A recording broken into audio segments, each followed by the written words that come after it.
মঙ্গলবার রাত তখন 10:30। হঠাৎই বাড়ির সামনে হই হট্টগোল। বাইরে বেরিয়ে আসেন ঠাকুরপুকুরের বাসিন্দা এক গৃহবধূ। তাঁর দাবি, তিনি দেখেন বাড়ির ঠিক সামনে মদ্যপান করছে বেশ কয়েকজন যুবক। তারা নিজেদের মধ্যে অকথ্য ভাষায় কথা বলছিল। প্রতিবাদ করায় গৃহবধূর সঙ্গে বচসা শুরু হয় যুবকদের।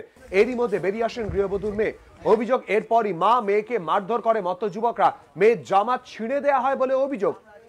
রোজ রাতের বেলা এখানে বাইরের দুটো ছেলে, এখানকার ছেলেরা মিলে এখানে আড্ডা মারে এবং ভীষণ মদ ফদ খায়। আমার বাবা এবং মা বাইরে গিয়ে তাদের প্রতিবাদ করে।